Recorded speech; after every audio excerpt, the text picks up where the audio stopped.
Hello my dear students, welcome to chem कैलिबा। कैसे हैं बेटा आप सब लोग? एकदम ठीक हैं। चलो आगे की बात डिस्कस करते हैं। रिडॉक्स टॉपिक के अंदर हमने लास्ट लेक्चर में बेटा रिडक्शन ऑक्सीडेशन का कॉन्सेप्ट पूरा कर लिया था। इवन हमने बात करी थी ऑक्सीडाइजिंग एजेंट क्या होता है और रिड्यूसिंग एजेंट क्या होता है। याद है सबको बेटा? उल्टा हो जाता है एकदम। जिसका ऑक्सीडेशन होता है वो दूसरे के लिए रिड्यूसिंग एजेंट का रोल प्ले करता है, और जिसका रिडक्शन होता है वो ऑक्सीडाइजिंग एजेंट बन जाता है। इस पर हमने काफी प्रैक्टिस भी कर ली थी बेटा। आज थोड़ा सा आगे की बात करेंगे। इसमें मैं आपको एक स्पेशल टाइप की रिएक्शन बताने जा रहा हूं। देखो अभी एग्जांपल दूंगा क्या स्पेशलिटी है उसके अंदर।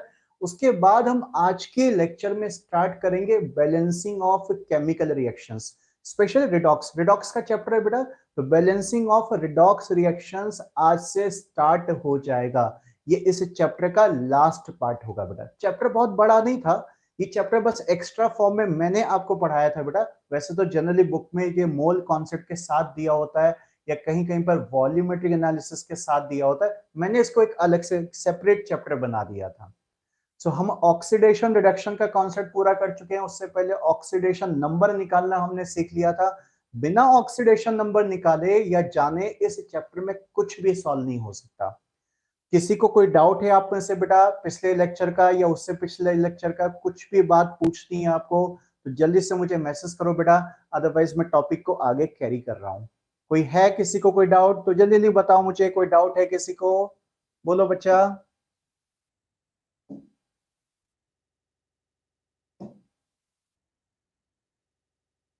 मैं एक स्पेशल टाइप की रिएक्शन आपके सामने लिखने जा रहा हूं। अच्छा उससे पहले देख लें भाई कि आप में से किसी को कोई डाउट है क्या? क्या मैसेज कर रहे हैं आप लोग जो हैं? कौन कौन स्टूडेंट क्लास में आ चुके हैं? Renu, Abhishek, Payal, Gunjan, Kaushaki, god bless you everybody बेटा। रेनू क्या पूछ रही बेटा कि सर एक डाउट है, H2S plus Cl2 forms HCl plus S। ये रिएक्शन में H2S बन रहा है तो ऑक्सीडेशन Cl2 में, HCl में H इज गेटिंग एडेड। बेटा देखो देखो रेनू जैसे कॉन्सेप्ट को बताया उसी कॉन्सेप्ट से चलो। क्लासिकल कॉन्सेप्ट से आप कंफ्यूज हो रहे तभी तो मैंने ऑक्सीडेशन नंबर कॉन्सेप्ट बताया था बेटा। अब क्यों जबरदस्ती उस पुराने कॉन्सेप्ट के पीछे पड़े हुए हो? मेन क्यों नया कॉन्सेप्ट निकाला गया? क्योंकि ऑब्वियस सी बात है बहुत सारी ऐसी रिएक्शंस हैं जिसमें कंफ्यूजन जाता है अगर आप क्लासिकल कॉन्सेप्ट से चलेंगे। आप सिर्फ ऑक्सीडेशन नंबर कॉन्सेप्ट से चलो बेटा। ऑक्सीडेशन नंबर लिखो सबके और चेक करो ऑक्सीडेशन नंबर में इंक्रीमेंट हो रहा है तो ऑक्सीडेशन होगा, और ऑक्सीडेशन नंबर में डिक्रीमेंट हो रहा है तो रिडक्शन होगा। रेनू इसके अलावा कोई और तरीका आप नहीं लेके चलेंगे बेटा। जाकिर बेटा गॉड ब्लेस यू। पायल क्या हुआ बेटा? सर पावर वाली कैलकुलेशन करके बताओगे क्या? कोई कौन सा बेटा? अभी तक कोई पावर वाला कैलकुलेशन तो इस टॉपिक में नहीं आया बच्चा। पायल आगे के टॉपिक में आएगा बेटा, तो वहां पर पूछ लेना कि कहीं पर कोई कैलकुलेशन में कुछ प्रॉब्लम होती है आपको, तो वहां बात कर लेंगे बेटा। अभी इस टॉपिक से रिलेटेड तो कैलकुलेशन नहीं है ना बेटा। इस टॉपिक में तो कहीं पर ऐसा कुछ नहीं आया, कुछ खास कैलकुलेशन अभी आया ही नहीं बेटा इसमें। हाँ जाकिर बेटा कोई बात नहीं बच्चा, कोई हर कोई कभी ना कभी नया ही होता है बेटा, कोई ऐसी बात नहीं। गॉड ब्लेस यू बेटा। बिल्कुल फोकस रखो, क्लास को रेगुलर अटेंड करते रहना। ओके पायल बेटा कोई ऐसा कोई पर्टिकुलर कोई चीज है बेटा, कोई कैलकुलेशन है? क्योंकि इस टॉपिक में तो कहीं पर अच्छा अवोगाड्रोस नंबर वाली बेटा। पायल एक काम कर लेना बेटा, मुझे पर्सनल व्हाट्सएप कर लेना बेटा। ठीक है बच्चा?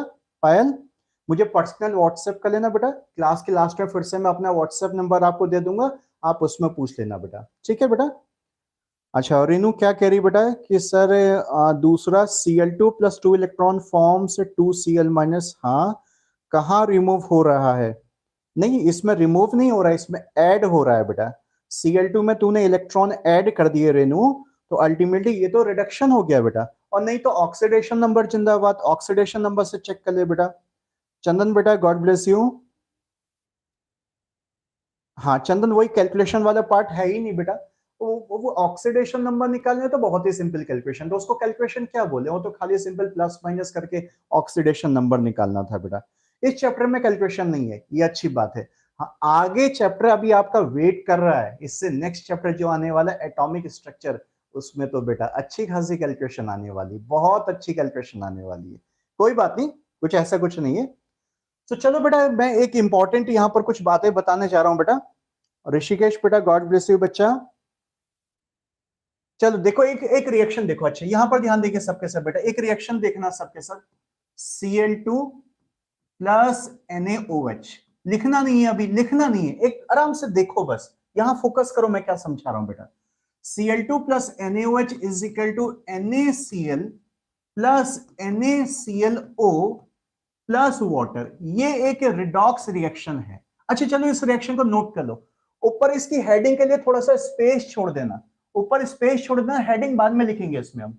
ये पहले देखो तो सही, इस रिएक्शन में खास बात क्या है। चलो सबके सब नोट करेंगे इस रिएक्शन को, और मुझे ये बताओ ऑक्सीडेशन क्या है और रिडक्शन क्या है। जरा ऑक्सीडेशन रिडक्शन के मार्क करेंगे सबके सब। चलो चलो चलो, रिएक्शन नोट करो बेटा। ऑक्सीडेशन और रिडक्शन का मार्क लगाओ तो जरा देखो इसमें। हाँ चंदन बेटा, एटॉमिक स्ट्रक्चर तो मैंने पढ़ाया ही नहीं बेटा, तो तू कंफ्यूज कैसे हो सकता है बच्चा। पुराना कुछ भी पढ़ा है तो भूल जाए उसको, चिंता मत कर किसी भी चीज की बेटा। एटॉमिक स्ट्रक्चर आने दे, आगे देखेंगे बेटा, निपटेंगे उससे। चलो इस पर फोकस करो, जो मैंने क्वेश्चन सबको दिया है बेटा। इस रिएक्शन को सबके सब नोट करेंगे, और जरा अपनी अपनी कॉपी में मार्क लगाओ इसमें ऑक्सीडेशन कहां पर है और रिडक्शन कहां पर है। शाबाश, बताओ तो जरा मुझे मैसेज करके, ऑक्सीडेशन कहां पर है और रिडक्शन कहां पर है। आर्यन, हर्ष, गॉड ब्लेस यू। चंदन ने कहा Cl2 का रिडक्शन, कौशाकी ने कहा Cl2 का रिडक्शन। कौशाकी बेटा, आप बहुत दिनों के बाद आज लेक्चर में आ रही है ना बेटा। आई थिंक काफी दिनों से बेटा आप लेक्चर अटेंड नहीं किया आपने। ऋषिकेश, क्या बेटा? सर हमें जेई का सिलेबस, बेटा बेटा सब सब व्हाट्सएप ग्रुप ज्वाइन कर ले ऋषिकेश बेटा। व्हाट्सएप ग्रुप में मैं सारी बातें करता रहता हूं बच्चा, इस क्लास के लास्ट में बात करेंगे इसके बारे में, ठीक है बेटा। अच्छा, चंदन ने कहा NaOH का ऑक्सीडेशन और Cl2 का reduction. Shiven, God bless you बेटा बेटा। गुंजन कह रही है Cl2 का ऑक्सीडेशन हो रहा है। अच्छा कौशाकी, कोई बात नहीं बेटा, अब रेगुलर रहना बेटा। एजेंट छोड़ दो, पहले ऑक्सीडेशन रिडक्शन बताओ, वो तो उल्टा कर ही देंगे हम लोग। अभिषेक कह रहा Cl का रिडक्शन। अच्छा, आप लोगों ने ऐसे कैसे पता लगा लिया? देखो यहां पर Cl2 का ऑक्सीडेशन नंबर लिखो, मैं मार्क लगा देता हूं। Cl2 का ऑक्सीडेशन नंबर लिखो, यहां पर Cl का ऑक्सीडेशन नंबर लिखो, और यहां भी Cl का ऑक्सीडेशन नंबर लिखो। अभी कुछ पता चलेगा आपको, कुछ कहीं ना कहीं कुछ मिस्टेक कर रहे हो। देखो देखो, अब यहां फोकस करो। चलो कोई बात नहीं, आपका चांस खत्म हो, अब यहां पर फोकस करो। Cl2 का ऑक्सीडेशन नंबर 0 है। अरे फ्री एलिमेंट है, फ्री एलिमेंट में 0 होता है ये। NaOH, Na का +1 होता है, फिक्स है। O का -2 होता है, फिक्स है। H का +1 आएगा, सब फिक्स है, यहाँ पर कुछ भी नहीं है। अच्छा, NaCl में बात करेंगे तो Na का फिक्स +1, तो Cl का फिक्स -1 आ जाएगा यहाँ पर। मतलब Cl का कैलकुलेट करना पड़ेगा -1, Cl का फिक्स नहीं होता। यहाँ पर Na का फिक्स है +1 और O का -2 फिक्स है, तो Cl का कितना आएगा? Cl का यहाँ पर +1 आएगा। उधर H2O के अंदर अगेन नॉर्मल है, ये +1 है और O -2 है। चेंज किस में हो रहा है? चेंज देख रहे हो बेटा यहां पर कुछ? देखो Cl2 से Cl माइनस, मतलब Cl2 0 से -1, सॉरी 0 से -1, ये हो गया डिक्रीमेंट का केस। मींस ये है रिडक्शन, रिडक्शन, ठीक है बेटा। अच्छा, इसी Cl2 से देखो, अगर मैं दूसरे Cl पार्ट को मिलाता हूं यहां पर, तो क्या हो रहा है? 0 से +1 मींस ये इंक्रीमेंट का केस है। इंक्रीमेंट का मतलब ये ही ऑक्सीडेशन हो रहा है। ध्यान से देखो, गलत कर रहे हो कैलकुलेट। सेम सब्सटेंस का ऑक्सीडेशन और सेम सब्सटेंस का रिडक्शन हो रहा है कुछ अलग सी बात। अब तक जो पढ़े थे हमने वो दो अलग अलग चीजें पढ़ी थी। एक सब्सटेंस या कंपाउंड ऑक्सीडाइज होता है और दूसरा सब्सटेंस या कंपाउंड को रिड्यूस होता था। अब यहां पर बड़ी एक दूसरी बात होगी कि उसी सब्सटेंस का ऑक्सीडेशन और उसी का रिडक्शन हो रहा है। ध्यान से देखो, कहीं कुछ गलत नहीं होना चाहिए। आप लोग मिस्टेक कर रहे थे बेटा, अलग अलग NaOH में तो कुछ भी नहीं हो रहा बेटा। NaOH में कैसे ऑक्सीडेशन या रिडक्शन करा रहे हो? ना तो Na में कुछ चेंज आ रहा है, ना O में कोई चेंज आ रहा है, ना H में कोई चेंज आ रहा है। NaOH तो खाली बस ऐसी कैटेलिस्ट के फॉर्म में पड़ा होता है इस रिएक्शन में, ना ऑक्सीडाइज हो रहा है ना रिड्यूस हो रहा है, कुछ भी नहीं हो रहा है बेटा। जो Ali Khan, God bless you बेटा। आई बात समझ में? कुछ स्पेशलिटी दिखी आपको? क्या स्पेशल पॉइंट है इसके साथ बेटा? सो जब किसी रिएक्शन में सेम सब्सटेंस का ऑक्सीडेशन और रिडक्शन होता है बिकॉज ऑफ सेम एटम, यानी एक उसी एटम के कारण, यहां पर Cl ही इसका ऑक्सीडेशन कराने के लिए रिस्पॉन्सिबल है और वही Cl इसका रिडक्शन कराने के लिए रिस्पॉन्सिबल है। ये तो खैर छोटा सा एलिमेंट है। अगर कोई बड़ा कंपाउंड भी होता ना, जैसे मान लो ऐसा कुछ आपके पास कंपाउंड है A2B3C4, कुछ भी कंपाउंड है, और इसका क्या हो रहा है, ऑक्सीडेशन भी हो रहा है और इसका रिडक्शन भी हो रहा है। ऐसे ही बता रहा हूं, समझो समझो, एक मिनट समझो समझो समझो बेटा।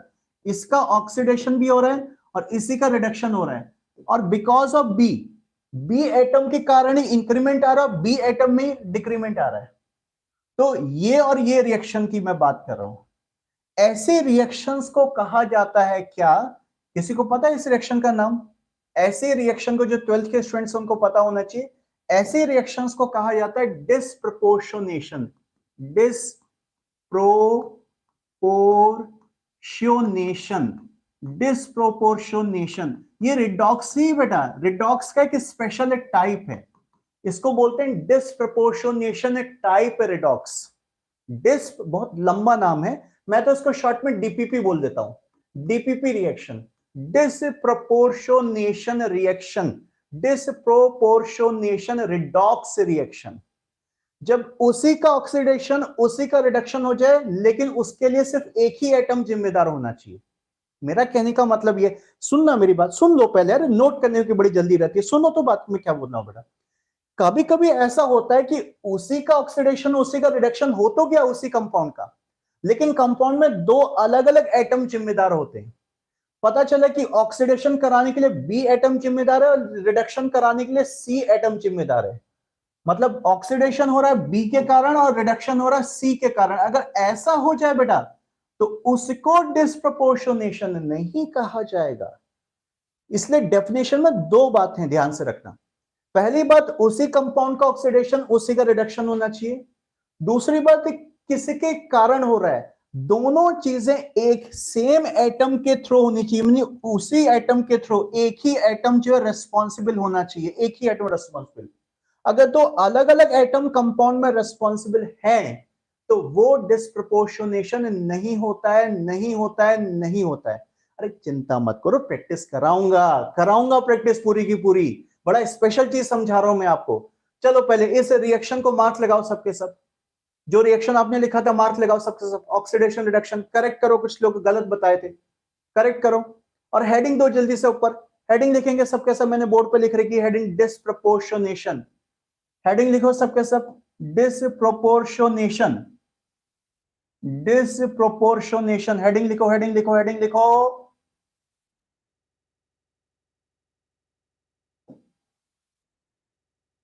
लिखा? नोट किया सब कुछ? नोट किया सब कुछ? चलो लिखो इसके बारे में, डेफिनेशन लिखेंगे इसकी बेटा। इफ ड्यूरिंग रिडॉक्स रिएक्शन, लिखना है बेटा आपको, if during redox reaction, during redox reaction same substance is oxidized, same substance is oxidized as well as reduced, same substance is oxidized as well as reduced due to same atom, यानी एक ही atom जिम्मेदार होना चाहिए, या because of same atom, because होना चाहिए अच्छी तरह से, कोई बात नहीं, due to same atom, due to same atom को अंडरलाइन करो, ड्यू टू सेम एटम को अंडरलाइन करो। देन आगे लिखो, देन इट इज कॉल्ड क्या? बोर्ड पे लिखा हुआ स्पेलिंग आपने लिखा है, disproportionation. It is a called disproportionation, it is a called disproportionation.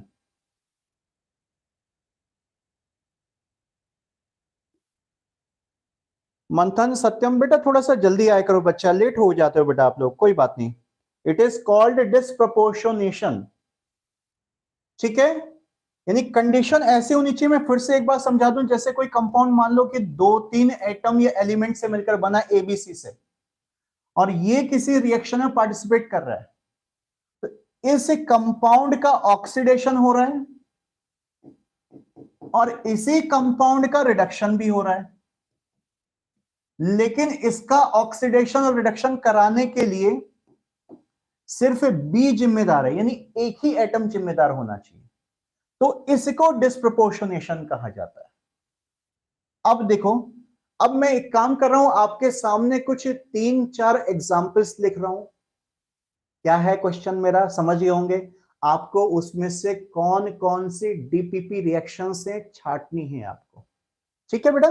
Ready practice के लिए, चलो लिखेंगे, क्वेश्चन लिखेंगे सबके सब, क्वेश्चन लिखेंगे सबके सब। फाइंड डिस्प्रपोर्शनेशन रिएक्शन, या शॉर्ट में लिख लो find DPP, find DPP reaction in following, find DPP reaction in following DPP reaction in following। first,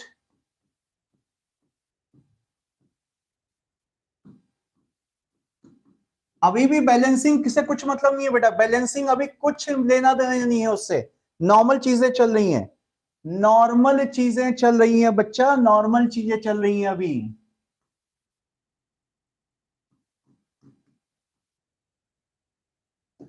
DPP reaction कौन कौन सी है, उसके आगे यस यस यस लिख देना है आपको।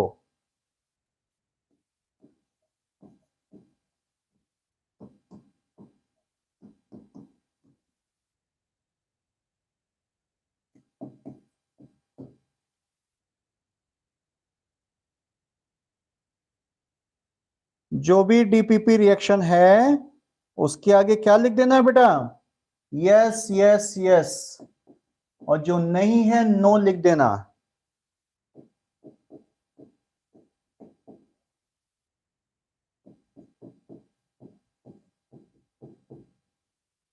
चलो ये 4 एग्जाम्पल मैंने आपके सामने लिखे हैं, चलो एक एक करके आराम से करो, अभी टाइम लो, जल्दीबाजी कुछ नहीं है, आंसर ड्रॉप करने की बहुत जल्दी रहती है आपको, आंसर अभी मुझे किसी का नहीं चाहिए, मैं जब बोलूंगा तब आंसर डिस्कस करेंगे। पहले चारों नोट कर लो, सॉल्व कर लो, और जब रेडी हो जाओ तो मुझे मैसेज करना, रेडी सर, ठीक है।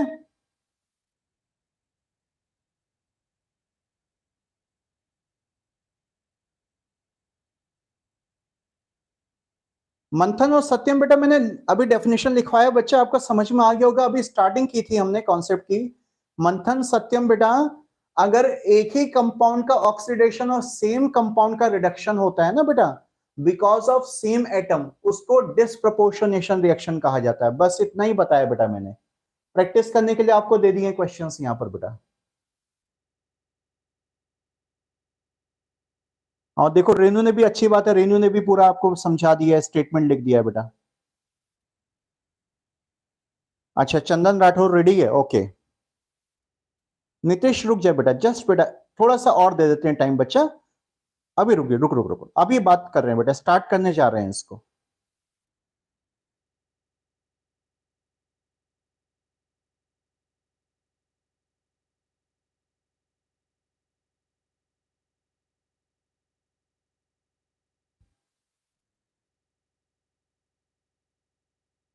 आई होप फर्स्ट तो हो ही गया होगा बेटा, फर्स्ट तो हो ही गया होगा सबका।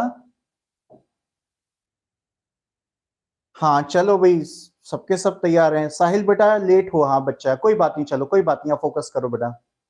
चलो फर्स्ट हो गया है, तो फर्स्ट का आंसर ड्रॉप करना शुरू करेंगे।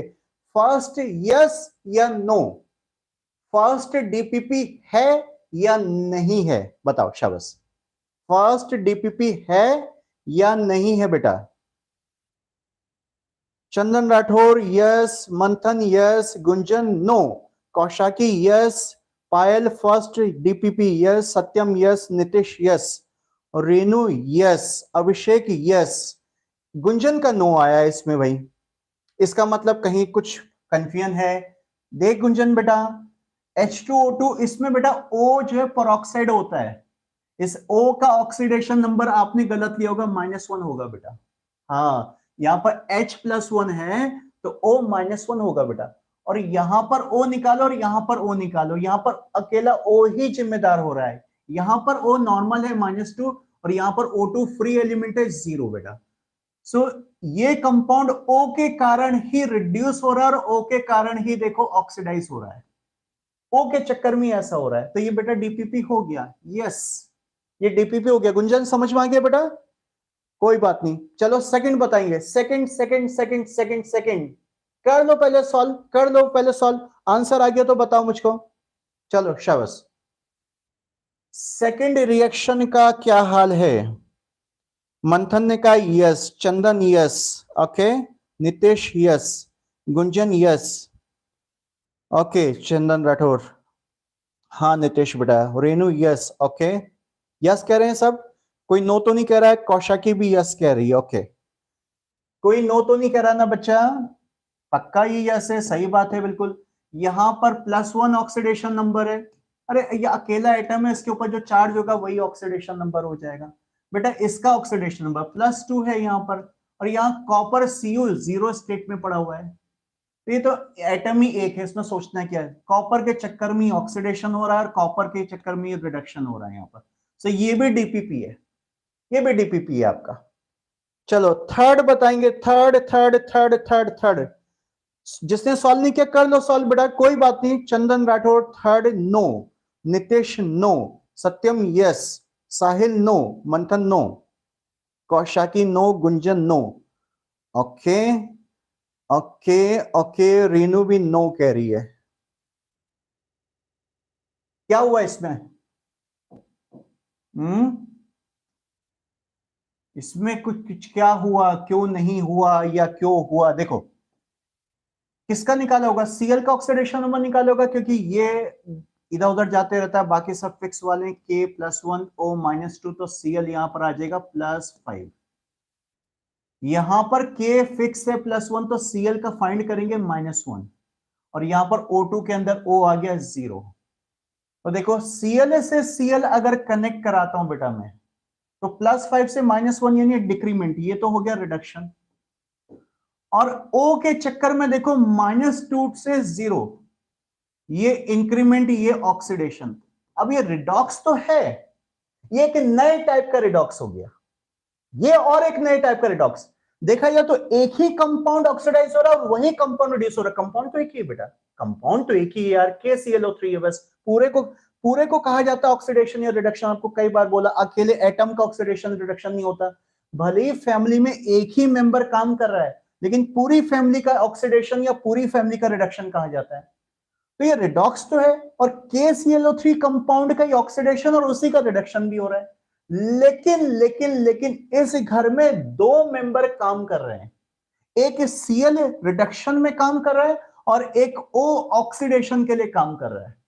तो जब किसी कंपाउंड के दो मेंबर रिडक्शन और ऑक्सीडेशन करते हैं, इस टाइप के रिडॉक्स को कहा जाता है, बहुत ध्यान से सुनना, इस टाइप के रिडॉक्स को कहा जाता है intramolecular redox. Intramolecular redox, intramolecular redox.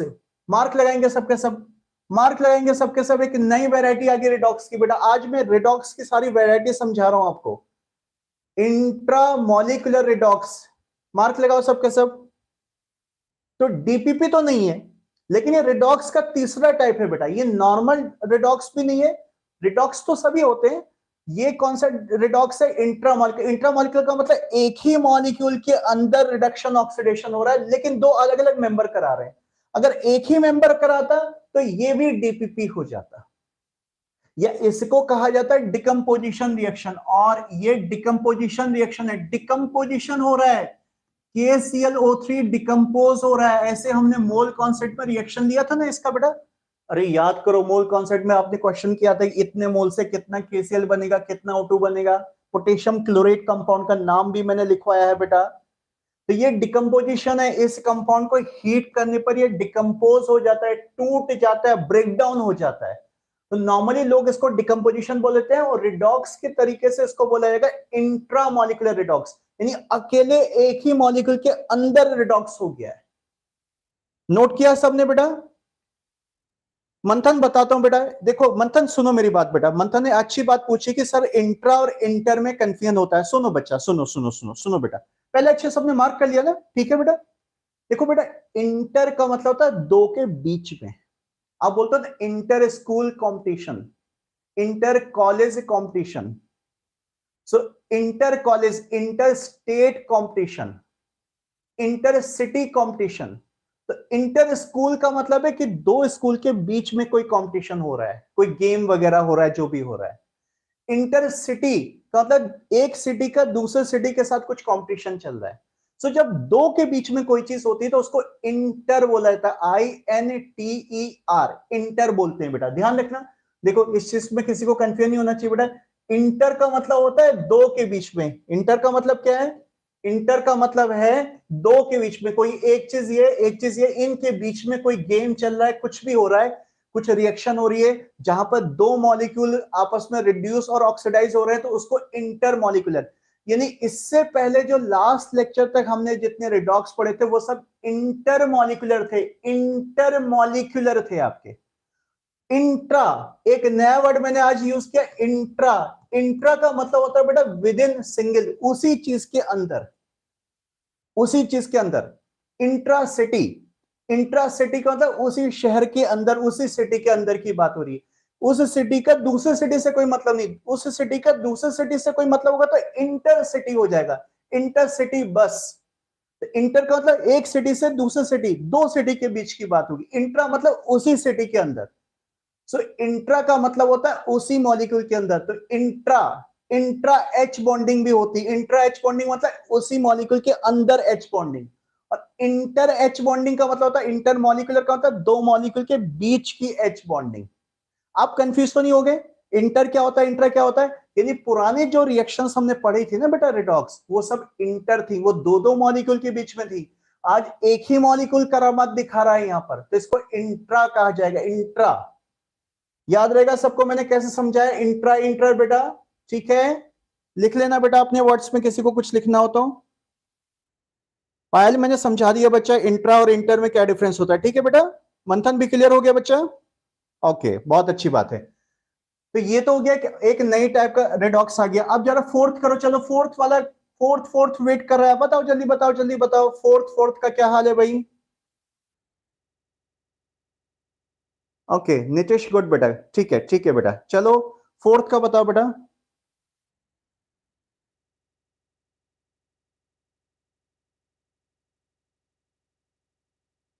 ठीक है पायल बेटा, चलो आगे चलो। चंदन ने आंसर ड्रॉप कर दिया, DPP है। रेनू ने कहा है हाँ इंटरसिटी ट्रेन। वही बेटा, इंटर वर्ड जो इंग्लिश का जो वर्ड है ना, ग्रामेटिकली इंटर का मतलब दो के बीच में जब कनेक्शन होता है उसको इंटर बोलते हैं। यस, वही चीज मैं बोला था। नीतीश ने कहा यस, मंथन ने कहा नो, ओके, रेनू ने कहा यस, कौशाकी यस, साहिल यस। मंथन का आंसर नो है, बाकी का आंसर यस आ रहा, तो मुझे चेक करके देखना पड़ेगा क्या सत्यम ने यस कहा है। अरे सही सही बताया करो, सबका आंसर सेम आना चाहिए भाई। देखो अब मुझे चेक करके देखना पड़ेगा इसको, ये क्या है, किस टाइप का रिडॉक्स है। DPP नहीं है तो क्या इंट्रामोलिकुलर है या नॉर्मल रिडॉक्स इंटरमोलिकुलर है? देखो मेरे ख्याल से इसमें कुछ कार्बन गड़बड़ कर रहा होगा शायद, देख लो। ये कार्बन ही फिक्स नहीं होता, H फिक्स होता है, O फिक्स है। तो H तो बेटा जितने भी है इसमें +1 O -2 है। तो कार्बन कितना आएगा? कार्बन यहाँ पर आएगा 0 आएगा ना, हाँ 0 आ रहा है यहाँ, तो 0 सही है ना। CH3OH में कितना आएगा? H है आपके पास +1 O -2, ये हो गया 3 +1 4 +4, तो ये हो गया आपका +2 तो ये -2 हो जाएगा। इधर का कार्बन -2 हो जाएगा। इसमें कितना आ जाएगा कार्बन? H फिक्स है +1 O दोनों फिक्स है, -2 वाले हैं बेटा, सो -4 और ये +2, ये +2 आ जाएगा यहाँ पर, कार्बन का आ जाएगा +2, ठीक है ना बेटा। देखना कहीं गलत तो नहीं कैलकुलेट किया मैंने, देख लो मुझसे भी गलती हो सकती है, ऐसा कुछ नहीं है, +2 और +4, हाँ ठीक है, ठीक है। तो देखो कार्बन के चक्कर में क्या हो रहा है, डिक्रीमेंट, और कार्बन के चक्कर में क्या हो रहा है, इंक्रीमेंट हो रहा है। तो डीपीपी तो है बेटा, क्या प्रॉब्लम है, ये एक ही कंपाउंड है, उसी का ऑक्सीडेशन और उसी का रिडक्शन हो रहा है, और एक ही एटम के कारण भी हो रहा है, एक ही एटम, कार्बन ही रेस्पॉन्सिबल है, तो ये तो डीपीपी हो गया, डिस्प्रोपोर्शनेशन हो गया, ठीक है। मंथन क्लियर हो गया बेटा? मंथन आपको कुछ कंफ्यूजन हो रहा था बेटा इसमें? यस होगा ये, हाँ गुंजन यस, ठीक है, ठीक है बेटा, सबका करेक्ट है बेटा। हाँ देखो, अब एक बेटा ऑफिस स्टाफ ने आप सभी को एक बात बोली है, देखो करियर काउंसलिंग के लिए मैंने बोला था ना आप लोग को बेटा, सो मेरा डिस्कशन चल रहा है मेरे स्टाफ के साथ बेटा, सो हम लोग प्लान कर रहे हैं कि आपका एक करियर काउंसलिंग को लेकर एक वेबिनार मैं दे दूंगा आपको, और वेबिनार की बेटा अभी डेट वगैरह कुछ कंफर्म नहीं है, वो आपको बता दूंगा, काफी एडवांस में बता दूंगा बेटा। तो आज जस्ट एक कैजुअल डिस्कशन हुआ है हम लोग का, तो उससे पहले आप लोग एक काम कर लो बेटा, मैं आपको बार बार बोलता हूँ कि व्हाट्सएप ग्रुप ज्वाइन कर लो बच्चा, क्योंकि व्हाट्सएप ग्रुप में कम्युनिकेशन ईजी रहता है बेटा, हर टाइम तो क्लास नहीं होती ना बेटा, क्लास तो दिन में बस एक बार होती है शाम को बेटा, सो बेटर होगा कि व्हाट्सएप ग्रुप सबके सब ज्वाइन करके रखो। सबसे पहले उसी में बात मैं शेयर करूंगा कि किस दिन मैं आप सबका वेबिनार लूंगा, वो वेबिनार जूम पर रहेगा, आप मुझसे बात कर पाओगे, मैं आपसे, आप मेरा चेहरा तो रोज देखते हो, उस दिन मैं भी आपका चेहरा देखूंगा। आप अपने पेरेंट्स को भी बुलाना बेटा जो है, ठीक है, आपके कोई फ्रेंड्स वगैरह हो तो उनको भी अटेंड करने को बोलना, जिसको भी लिंक शेयर करना है उसका लिंक बाद में शेयर करते रहना बेटा जो है। सो अभी फिलहाल व्हाट्सएप ग्रुप सबके सब ज्वाइन कर लो बेटा, बाकी मैं क्लास में भी अनाउंस कर दूंगा कि किस दिन है वेबिनार, अभी डेट फाइनल नहीं किया बेटा हम लोगों ने, ठीक है, अभी टाइम लगेगा बच्चा, अभी 10-15 दिन तक बहुत बिजी शेड्यूल है मेरा बेटा, कम से कम 10-15 दिन के बाद ही मान के चलो बेटा। फिलहाल अभी जो पूरा का पूरा ये अभी मई कंप्लीट हो ही गया है, थोड़ा जून के और 10 दिन रुक जाओ बेटा आप जो, उसके बाद मैं कहीं ना कहीं वेबिनार आपका रखूंगा, शेड्यूल करूंगा बेटा, ठीक है, चलो अच्छी बात है, ओके। ये तो हो गया, आज हमने कुछ इंपॉर्टेंट टाइप की कुछ और रिएक्शंस पढ़ ली, ओके चलो अब कहानी को आगे बढ़ाते हैं। अब इस चैप्टर के लास्ट पोर्शन पे चलने वाले हैं हम, कौन सा, बैलेंसिंग ऑफ रिडॉक्स, जिसमें से कुछ स्टूडेंट तो बड़े परेशान थे, मेरे ख्याल से चंदन ही परेशान था, बार बार क्या बोलता था ना, कौन, चंदन बोलता था कि यार सर वो बैलेंसिंग कब होगा, बैलेंसिंग कब होगा, तो बैलेंसिंग अब आ गया, अब बैलेंसिंग करते हैं। तो चलो हेडिंग दो, बिना देर के सीधे चीजें स्टार्ट करते हैं, हेडिंग लिखेंगे सबके सब बेटा, balancing of redox reactions, balancing of redox reactions. मैंने रिडॉक्स में बेटा आपको बहुत ज्यादा प्रैक्टिस कराई है बच्चा, बहुत ज्यादा, मतलब कॉन्सेप्ट काफी बताए हैं बेटा जो है, देखो प्रैक्टिस की तो कोई लिमिट नहीं होती बेटा, वो आप करते रहो, मटेरियल भी तैयार हो जाएगा 10-12 दिन में, मटेरियल भी ले लेना बेटा आप जो, अपनी फिलहाल अभी प्रैक्टिस मत बेटा स्टॉप होने देना, प्रैक्टिस जरूर करते रहना बेटा। बट कॉन्सेप्ट मैंने बहुत बता दिया, चैप्टर छोटा सा था लेकिन हम देखो स्टेप बाय स्टेप चीजों को मूव कर रहे हैं। ऑक्सीडेशन नंबर पढ़ा, ऑक्सीडेशन रिडक्शन पढ़ा, ऑक्सीडाइजिंग एजेंट रिड्यूसिंग एजेंट पढ़ा, आज हमने स्पेशल टाइप के रिडॉक्स के दो रिएक्शंस पढ़ लिए, एक होता है डिस्प्रपोर्शनेशन और एक होता है आपका इंट्रामोलिकुलर रिडॉक्स भी पढ़ लिया हमने। अब हम बेटा जा रहे हैं बैलेंसिंग करना, लास्ट में आता है बैलेंसिंग करना। हालांकि बैलेंसिंग का बेटा जो एक मतलब बहुत बड़ा, वैसे तो ऐसा क्वेश्चन तो नॉर्मली नहीं आता, मतलब नॉर्मली नहीं आता है, क्योंकि कंपटीशन वाले क्या बोलेंगे, बैलेंस करके दिखाओ, तो बैलेंस तो ऐसे कर दोगे आप, कौन पूछ रहा है कि मेथड से बैलेंस करो। लेकिन इसकी इंपॉर्टेंस कहां पर बढ़ जाती है आपको पता है, कभी कभी किसी क्वेश्चन में आप फंस गए, आपको normal hit and trial technique से बैलेंस नहीं कर पा रहे, हिट एंड ट्रायल समझ लो, आप ऐसे करते हो कि लेफ्ट में कितने आइटम है, अरे 2 है तो राइट में भी 2 कर दो, लेफ्ट में 3 है तो राइट में भी 3 कर दो, आप ऐसे करते हो, उसको हिट एंड ट्रायल कहा जाता है। अब कभी कभी हिट एंड ट्रायल मेथड से बेटा चीजें बहुत लॉन्ग हो जाती, रिएक्शन बैलेंस नहीं हो पाती, छोटी मोटी रिएक्शन तो हो जाती, तो ये टेक्निक जो निकालेगी, अब ऐसा नहीं कि डायरेक्ट इसका क्वेश्चन नहीं आएगा जेईई या नीट में, मैंने बोल दिया तो इसको इग्नोर करेंगे आप, इसका यूज होगा बहुत बड़ा। जब कभी भी आप बैलेंस करते करते फंस जाओगे, नहीं हो पा रहा, तो फटाफट बैलेंसिंग के मेथड से जाना, रिएक्शन अगर रिडॉक्स होगा तो तुरंत बैलेंस हो जाएगा, इंपॉर्टेंस बढ़ जाती है। और ऐसा नहीं, कभी कभी डायरेक्ट क्वेश्चन भी आ गया है कि भाई इसके बैलेंसिंग में क्या क्या स्टोइकियोमेट्रिक कोफिशिएंट्स होंगे। आप सोचेंगे सर उसको तो हम हिट एंड ट्रायल से कर लेंगे, कर लो, लेकिन कभी कभी किसी का स्टोइकियोमेट्रिक कोफिशिएंट मतलब बैलेंसिंग मोल पता चला 52 हो गया, 118 तक होता है, 200-300 तक जाता है फिगर। हाँ अभी देखना, तो 200 moles plus 100 moles plus 182 moles कहां तक बैलेंस करोगे नॉर्मल तरीके से। तो मेथड तो बहुत इंपॉर्टेंस रखती है बेटा, डायरेक्ट क्वेश्चन आए या नहीं आए, लेकिन इनडायरेक्टली इसका बहुत ज्यादा इंपॉर्टेंस है आपका। और स्कूल वगैरह में तो खैर वैसे बहुत पूछा जाता है ये सब चीजें, हालांकि मुझे स्कूल से इतना मतलब नहीं रहता, लेकिन मैं जो पढ़ाता हूं बेटा, मैं आपको एक बात बताऊं बेटा, मैं हमेशा जो है जीरो से चीजों को स्टार्ट करता हूं बेटा। आपका सारा स्कूल का बोर्ड का सब कुछ कवर हो जाएगा बेटा इसमें, उसके बाद में धीरे धीरे लेवल बढ़ाता हूं, आपने देखा होगा बेटा जो है। तो मैं कभी ऐसा नहीं करता कि डायरेक्ट बाउंसर दे दिया सीधे सीधे बेटा ये एंट्रेंस में आ गया बस समझ लो इसको जो है, एकदम जीरो से बच्चों से जैसी चीजें होती है बेटा बिल्कुल वहां से स्टार्ट करता हूं।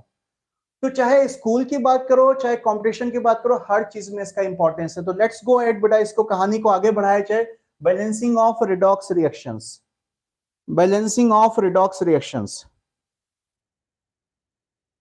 चंदन क्या कह रहा है बच्चा? यस सर, मैं now this is the best class in all lectures, God bless you बेटा, God bless you, God bless, खुश रहो बेटा जो है। रेनू क्या बोल दिया मैंने, रिडॉक्स में बैलेंसिंग नहीं करते? रेनू बहुत परेशान करती है बेटा, कभी कभी तो मजाक कर रही है तो लगता है। हाँ गुंजन, 10th में तो हिट एंड ट्रायल ही होता है बेटा, हिट एंड ट्रायल ही होता है, यस बेटा। अब चंदन थोड़ा वेट कर ले यार, तुझे बड़ी जल्दी पड़ी कि सर आयन रिएक्शन भी करवाएं सर, एक क्वेश्चन आया था 2000 अबे मैं एक क्वेश्चन नहीं कराऊंगा तुझे, 20 क्वेश्चन कराऊंगा कम से कम। कैसी चिंता करता है बेटा तू, रुक जा। हाँ रेनू यस, बोर्ड वगैरह सब कवर हो रहा है बेटा। चंदन गॉड ब्लेस यू बेटा, गॉड ब्लेस यू। रेनू मैंने मैंने ऐसा नहीं बोला था कि रिडॉक्स बैलेंसिंग नहीं करते, मैंने ये बोला था उससे पहले जो आर्टिकल चल रहे थे ना बेटा, जैसे ऑक्सीडेशन रिडक्शन चेक करना है, वहां मैंने बोला था बैलेंसिंग की जरूरत नहीं है, ये बोला था मैंने कि अभी आपको ऑक्सीडेशन नंबर निकालना है या ऑक्सीडाइजिंग एजेंट चेक करना है, रिड्यूसिंग एजेंट चेक करना है, तो बैलेंसिंग का कोई मतलब नहीं, ये बात बोली थी वहां के लिए। लेकिन अब पर्टिकुलर हम बैलेंसिंग करना सीख रहे हैं यहां पर, कि बैलेंसिंग की कभी जरूरत पड़ जाए तो कैसे करेंगे। ठीक है, चलो बेटा चलो। हाँ तो वही तो मैं कह रहा हूं बेटा कि इससे पहले के किसी आर्टिकल में बैलेंसिंग की जरूरत नहीं थी, ये बोला था मैंने।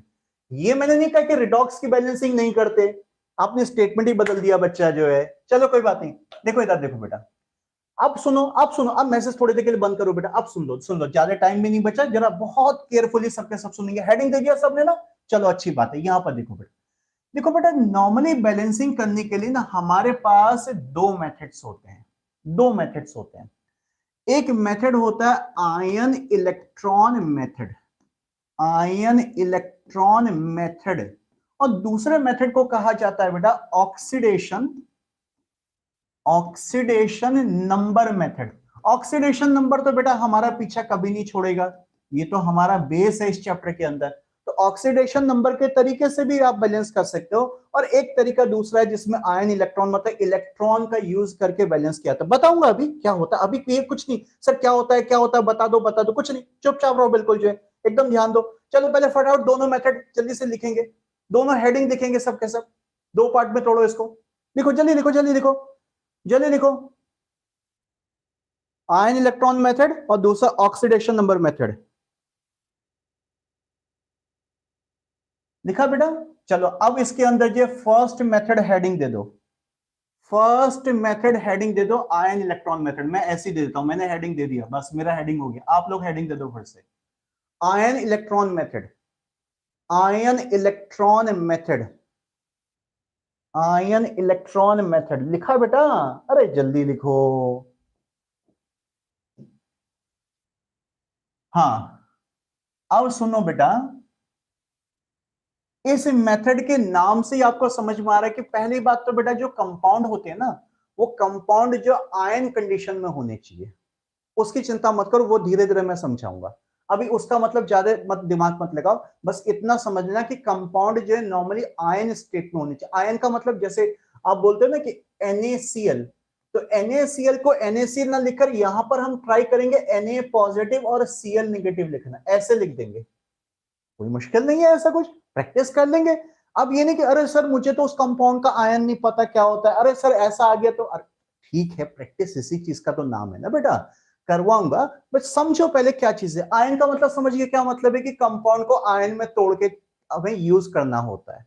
और नॉर्मली मैं प्रैक्टिस कराऊंगा, पहले तो आयन में तोड़ के दे दूंगा और आपको खुद प्रैक्टिस से आयन में तोड़ना आ भी जाएगा। वो कोई बहुत बड़ी चीज नहीं है, फालतू की चीजों पे दिमाग मत लगाया करो। मेन चीज सुनो बेटा, इसमें हमें यहां पर क्या है ना बेटा, इलेक्ट्रॉन का यूज करके रिएक्शन को बैलेंस करना होता है।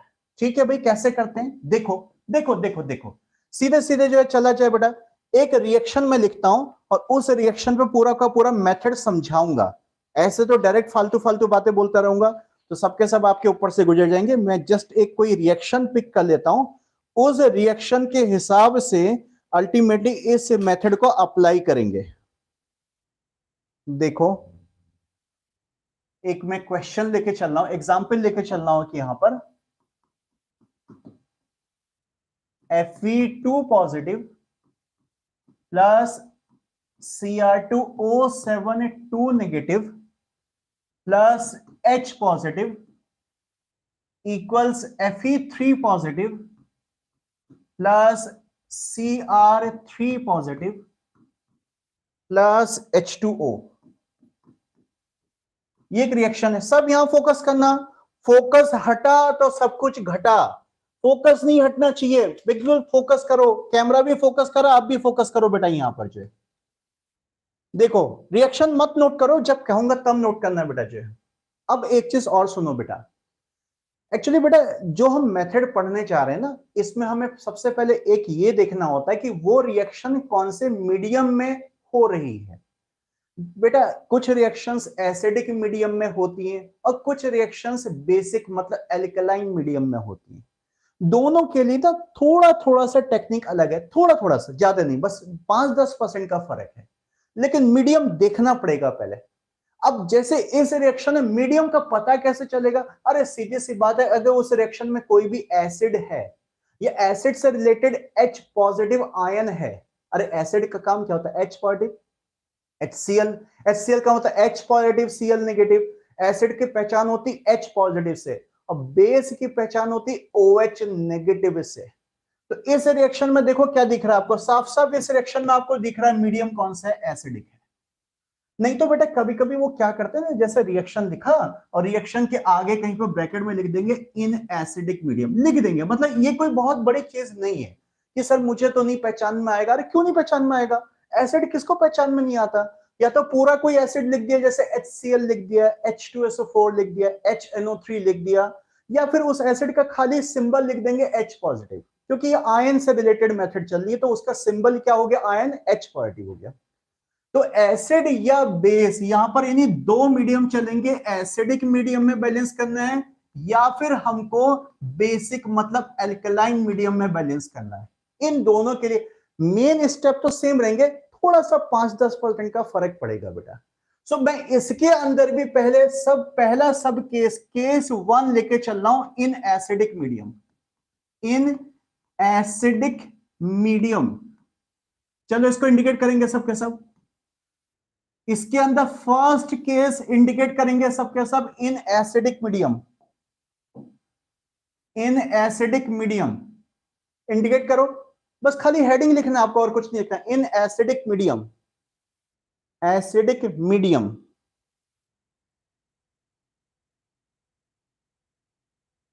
ठीक है,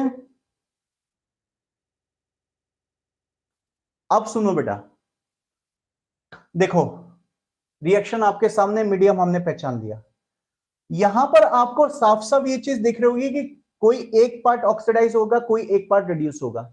अगर ये समझ में नहीं आता तो आपको मैंने पूरे चैप्टर में आपको प्रैक्टिस कराया था कि ऑक्सीडेशन नंबर लिखकर मार्क लगा लो, ऑक्सीडेशन किसका हो रहा है और रिडक्शन किसका हो रहा है।